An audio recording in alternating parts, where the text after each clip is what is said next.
بسم الله الرحمن الرحيم. الحمد لله نحمده ونستعينه ونستغفره ونؤمن به ونتوكل عليه ونعوذ بالله من شرور أنفسنا ومن سيئات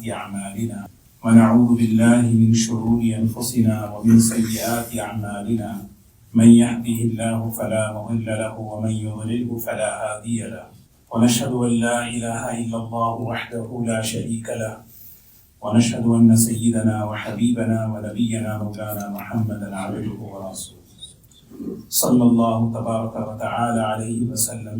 أما بعد، فأعوذ بالله من الشيطان الرجيم. بسم الله الرحمن الرحيم.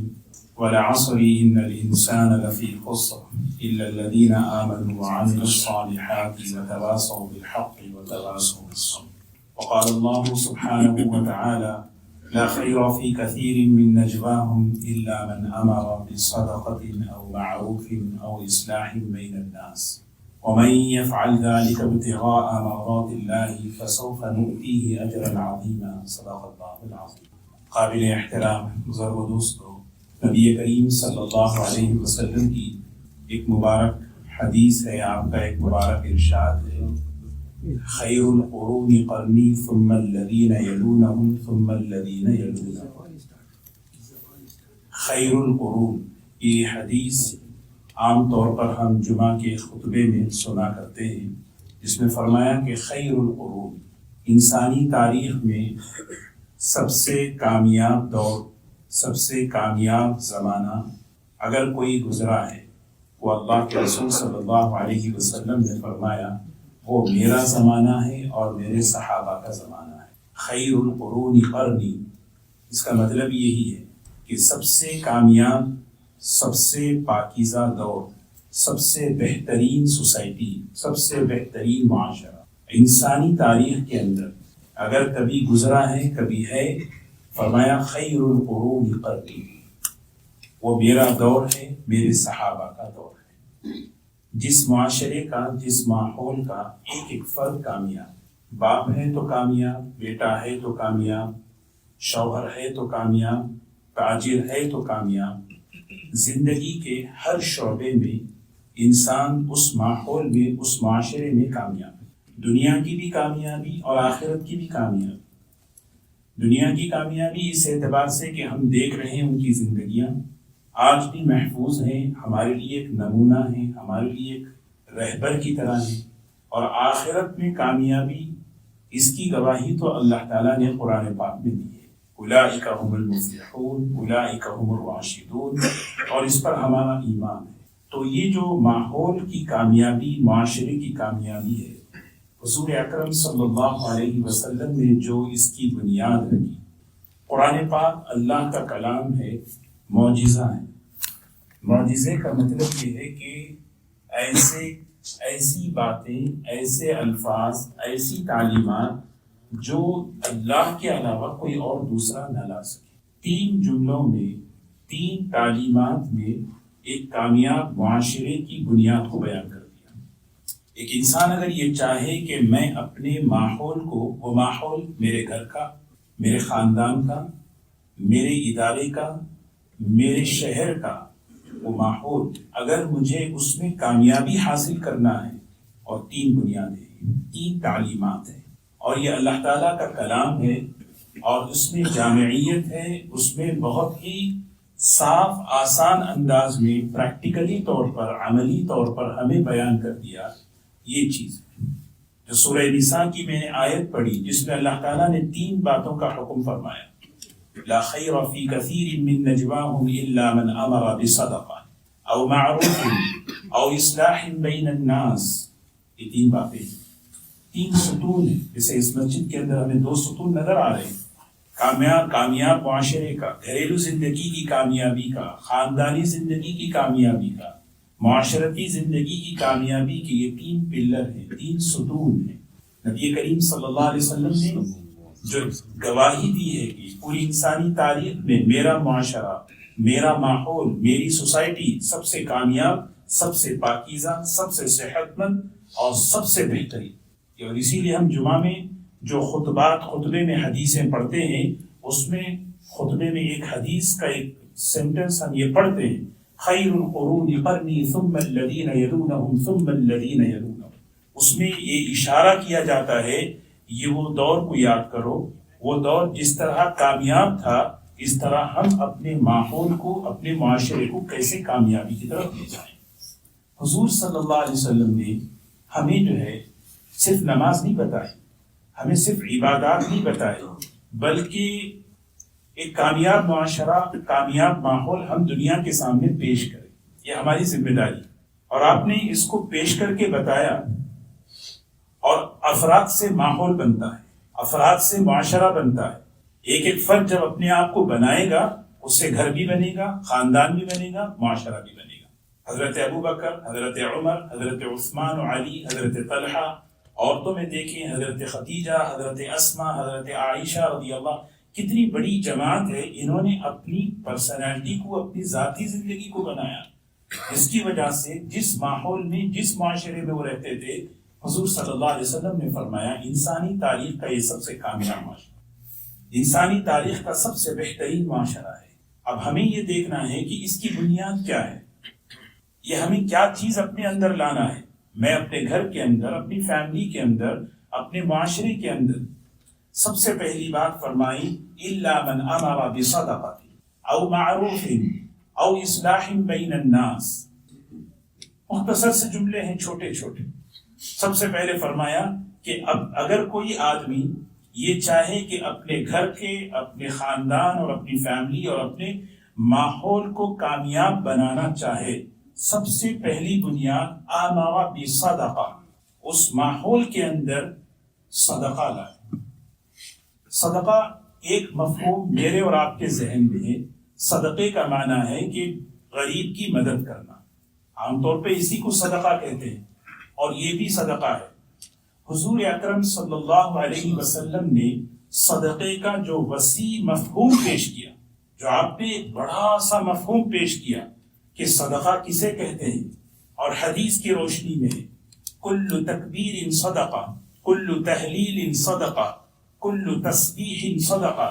آپ دیکھتے جائیں حدیث میں سبحان اللہ کہنا صدقہ ہے، الحمدللہ کہنا صدقہ ہے، اللہ اکبر کہنا صدقہ ہے، راستے سے کوئی تکلیف دینے والی چیز ہٹا دینا صدقہ ہے، الکلمۃ الطیبہ، گھر کے اندر، آپس میں، دوستوں میں، فیملی میں، معاشرے میں اچھے طریقے سے بات کرنا، یہ صدقہ ہے۔ یہ ہمارے کامیاب معاشرے کی سب سے پہلی بنیاد۔ ارشاد الضال، ایک آدمی راستہ بھٹک گیا، راستہ وہ جو ہے کسی اور جگہ جا رہا ہے، اس کو راستہ بتانا، کسی کے عمل میں، کسی کے علم میں، کسی کی زندگی میں کوئی گمراہی آ گئی، بگاڑ آ گیا، اس کی رہبری کرنا، یہ کام جتنا اہم ہے اتنا بہت سینسیٹیو ہے۔ ارشاد الضال، کہتے ہیں نا کہ ایک آدمی سے غلطی ہو گئی، اس کو فکس کرنا ہے، کیسے کریں؟ ایک آدمی مثال کے طور پر وضو کر کے باہر نکلا، اور اس کو بتانا ہے کہ آپ کا جو ہے نا ہاتھ فلاں جگہ سوکھا ہے، بڑے کیسے بتائیں؟ بتانا ضروری ہے۔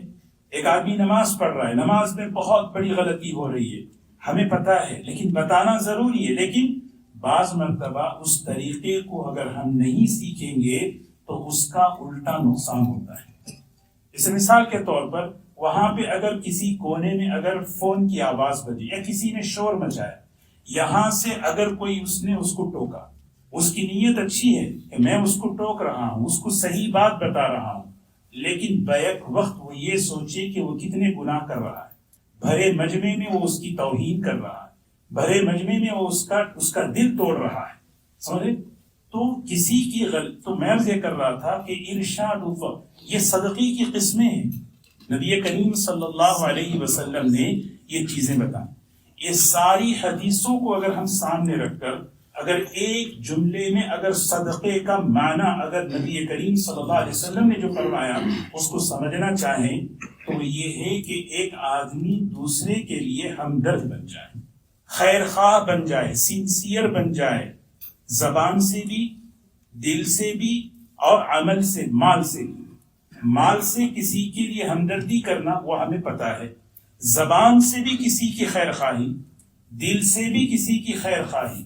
اسی کو فرمایا من امر بصدقۃ، گھر کے اندر، دوستوں کے اندر، معاشرے کے اندر یہ سب سے پہلی بنیاد ہے کہ میں جس کے ساتھ بھی میرا واسطہ پڑے، جہاں جہاں سے میں گزرتا ہوں، جن جن رشتوں سے میرا واسطہ پڑتا ہے، ایک کام میں یہ کروں کہ میں صدقہ کروں. کیا مطلب ہے؟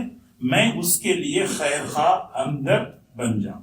کیونکہ ایک انسان جب کسی کے لیے خیر خواہ اور ہمدرد نہیں بنتا تو پھر ایک چیز وجود میں آتی ہے، وہاں پہ اغراض، وہاں پہ محبتوں کے دروازے بند ہو جاتے ہیں. اسی لیے فرمایا لا خیر فی، کسی کو مسکرانا، مسکرا کر دیکھنا، یہ بھی صدقہ ہے. حضور اکرم صلی اللہ علیہ وسلم نے حدیث کی روشنی میں اس کی کئی قسمیں بیان فرمائی. تو نبی کریم صلی اللہ علیہ وسلم نے جو افراد تیار فرمائے جس کی بنیاد پر معاشرہ، ماحول کامیاب بنا، ایک باپ، ایک ماں، ایک شوہر، ایک بیوی، ایک لیڈر، کوئی بھی کامیابی کی بنیاد کیا ہے؟ اس کے دل کے اندر خیر خواہی اور ہمدردی کا جذبہ ہو. یہ سب سے پہلی چیز من امر بصدقہ. اور دوسری بات جو حضور اللہ تعالیٰ نے قرآن پاک میں یہاں فرمائی، وہ چیز ہمیں اپنی اجتماعی زندگی میں لانا ہے. یہ کامیابی کے دروازے کھول دیتا ہے، پاکیزہ صحت مند معاشرہ بنتا ہے. دنیا کی قومیں اس معاشرے کو دیکھتی ہیں، کیا چیز ہے اس آدمی کے اندر زندگی بدل رہی ہے، کیا چیز ہے اس کے مزاج میں تبدیلی آ گئی. اس کی بنیاد حضور اکرم صلی اللہ علیہ وسلم نے ہر انسان کو اس پر لایا کہ آپ خیر خواہ بنو. بلکہ ایک حدیث میں فرمایا الدین النصیحہ. جانتے ہو دین کس چیز کا نام ہے؟ جانتے ہو دین کس چیز کا نام ہے؟ آپ نے فرمایا النصیحہ، تم سب کے لیے خیر خواہ بن جاؤ. للہ ولرسولہ وللمسلمین، اللہ کے خیر خواہ بننا. اللہ کا خیر خواہ کیسے بنتے ہیں؟ ایک آدمی جو ہے خیر خواہی اللہ کے ساتھ کیسے؟ کہ اللہ کے ساتھ خیر خواہی یہ ہے کہ وہ میرا خالق ہے، وہ میرا مالک ہے، وہ میرا رازق ہے، میں اس کا بندہ بنوں، بندگی کے ساتھ زندگی گزاروں. یہ اللہ کے ساتھ خیر خواہی ہے. اللہ کے رسول صلی اللہ علیہ وسلم کا خیر خواہ بنوں، پوری امت، پورے جہاں جہاں سے میں گزروں اس کا خیر خواہ بنوں. اور دوسری چیز فرمایا امر بمعروف، یہ ہے دوسری چیز، اچھی بات کہنا، اچھی بات پر اپنی زندگی کو لانا. معروف کہتے ہیں اچھائی کو. کون سی اچھائی؟ جو میری سمجھ میں آئے وہ اچھائی ہے، جو میری عقل کہے وہ اچھائی ہے. یہ اچھائی کا معیار نہیں ہے، یہ نیکی کا معیار. نیکی اور اچھائی اور معروف کا معیار وہ ہے جو اللہ نے بتایا. جس کو اللہ نے اچھائی کہا وہ اچھائی، جس کو اللہ کے رسول صلی اللہ علیہ وسلم نے نیکی کہا وہ نیکی ہے، جس کو اللہ نے کہا یہ گندی چیز ہے وہ گندی ہے، چاہے میری عقل اس کو تسلیم کرے نہ کرے. معروف اسی کو کہتے ہیں. معروف کہتے ہیں سبحان اللہ. قرآن پاک کے اندر دو جملے بڑے بہترین اللہ تعالیٰ نے، اللہ کی حکمت دیکھیں. قرآن پاک کا یہ معجزہ ہے، کیسی زبردست یعنی دو جملے استعمال کیے. معروف منکر، معروفات منکرات سنے ہوں گے.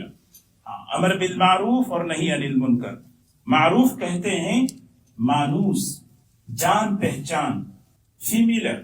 کیا بتایا جا رہا ہے؟ ایک ایمان والے کے لیے جتنی اچھائیاں ہیں وہ اس کی جان پہچان ہے، وہ اس سے انسیت ہے، دوستی ہے. ایمان کے ساتھ، تقوی کے ساتھ، نماز کے ساتھ، بھوکے کو کھلانا، کسی کی ضرورت پوری کرنا. جتنی معروفات کی لسٹ ہے ایک مسلمان کے لیے، وہ سب اس کے لیے کیا ہیں؟ بالکل سملر ہے، بالکل اس کی مانوس ہے، اس کی فرینڈشپ ہے. گھبراتا نہیں مسلمان، اچھا قرآن، اچھا بھائی یہ کرنا ہے، نیکی کرنا ہے. اور منکرات کسے کہتے ہیں؟ منکر کہتے ہیں عربی میں اجنبی، اسٹرینجر. گھر میں دعوت ہے، 10 آدمی بیٹھے ہیں، اجنبی آ جائے تو کیا ہوگا بتائیں؟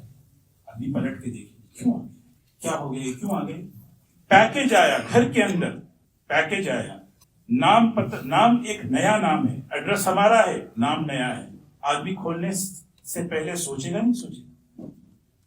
آپ خود سوچیں، ایک آدمی جان پہچان والا وہ اگر کوئی پیکج بھیج رہا ہے، او اچھا، یہ معروفات اللہ کی طرف سے آتی ہیں.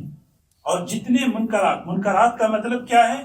مسلمان کا اس سے کوئی تعلق نہیں ہے، اس کی جان پہچان نہیں ہے، اس سے اسٹرینج ہے، وہ اجنبی ہے. وہ کیوں بھائی؟ اس لیے کیا پتا کون سا گناہ میرے گھر آئے، میرے گھر کے اندر سے محبتیں لوٹ کر لے کے چلا جائے. آتا نہیں کوئی اسٹرینج آدمی آئے، آ کے بیٹھے، اپنا ہوں، دوست ہوں، بیٹھے، اور بیٹھ کے جاتے جاتے کوئی چیز لے کے چلا جائے. کیا پتا کوئی گناہ گھر کے اندر آئے اور آ کر جو ہے نا وہ ہماری اور ہمارے بچوں کے درمیان کی محبت کو لے کے چلا جا رہا ہے. کیا پتا کوئی گناہ آئے گھر کے اندر، کوئی معصیت آئے، کوئی منکر آئے اور آ کر کیا کرے؟ میاں بیوی کے درمیان کی محبت کو لوٹ کر لے کے چلا جائے. گھر کے اندر بے چینی، گھر کے اندر بے برکتی، رشتوں میں بے چینی، بے قراری، بے سکون کی زندگی. کیا وجہ ہے؟ آدمی بیٹھ کے سوچے کہ کیا میری زندگی کے اندر، میرے گھر کے اندر کتنی ایسی چیزیں جو اسٹرینج ہیں، جو منکرات ہیں، جس سے میرا کوئی جان پہچان نہیں ہے، کتنا ان کا آنا جانا میرے پاس. جب ایک مسلمان کے دل میں ایمان کی روشنی ہوتی ہے، اس روشنی سے وہ گناہ کے پیچھے جو مصیبت، جو پریشانی، جو بے برکتی آ رہی ہے، وہ اس ایمان کی روشنی سے وہ دیکھتا ہے. اگر وہ روشنی یہاں پہ نہیں ہے یا کمزور ہے تو پھر تو جو ہے ویلکم، سارے گناہ ویلکم کرتا ہے، سارے برائیاں ویلکم ہو رہی ہیں زندگی میں، اور آتی ہیں اور آ کے جو ہے نا وہ کچھ نہ کچھ لے کے جا رہی ہیں. مال میں بے برکتی کو لے کے، مال کی برکت کو، گھر کے سکون کو، گھر کے اندر کی جو ہے رحمتوں کو زندگی کے اندر. اسی لیے حدیث پاک میں دیکھیے سبحان اللہ، رسول اللہ صلی اللہ علیہ وسلم وحی کی روشنی میں بات فرما رہے، ان العبد لا يحرم الرزق يصيبه بذنبه. ایک مسلمان، اللہ کا بندہ، کوئی گناہ زندگی میں آتا ہے، وہ کرتا ہے اور معافی نہیں مانگتا، وہ اپنے رزق جو مقدر ہوتا ہے اس سے محروم ہو جاتا ہے. رزق ہے، پہنچا ہوا ہے. مسلمان قرآن پاک میں سورہ نساء کی ایک آیت ہے، انما التوبة على الله للذين يعملون السوء بجهالة ثم يتوبون من قريب فأولئك يتوب الله عليهم وكان الله عليما حكيما. یہ ایمان والے کا مزاج بتا رہے ہیں. ایمان والا ایسا نہیں ہے کہ گناہ پروف ہو، گناہ ہوتے ہیں اس سے، لیکن کیسے ہوتے ہیں؟ يعملون السوء بجهالة، انجانے میں ہو گئے، غفلت میں ہو گئے، نادانی میں ہو گئے، ماحول کی گندگی سے ہو گئے. ہونا الگ چیز ہے، جب ہو جاتے ہیں تو فوراً وہ اللہ سے رجوع کرتا ہے. فَأُولَٰئِكَ يَتُوبُ اللَّهُ عَلَيْهِمْ، اللہ کی رحمت اس کی طرف متوجہ ہوتی ہے. وَكَانَ اللَّهُ عَلِيمًا حَكِيمًا، اللہ اچھی طرح جانتے ہیں میرا بندہ جو ہے چاہتا نہیں تھا، ہو گیا، کبھی نفس کا تقاضا، کبھی ماحول. وَلَيْسَتِ التَّوْبَةُ لِلَّذِينَ يَعْمَلُونَ السَّيِّئَاتِ، یہاں پہ یہ نہیں بھائی يَعْمَلُونَ السَّيِّئَاتِ، وہ گناہوں کو جان بوجھ کر کرتا ہے، ارادتاً کرتا ہے، اس کے لیے کیا توبہ ہے؟ اور وہ پلاننگ یہ کر رہا ہے کہ حتی اذا حضر احدهم الموت قال انی تبت الان وللذین یموتون وهم کفار اولئک اعتدنا لهم عذابا الیما. ایک آدمی سوچ کے کر رہا ہے کہ ٹھیک ہے موت آئے گی تو اس وقت توبہ کر لیں گے.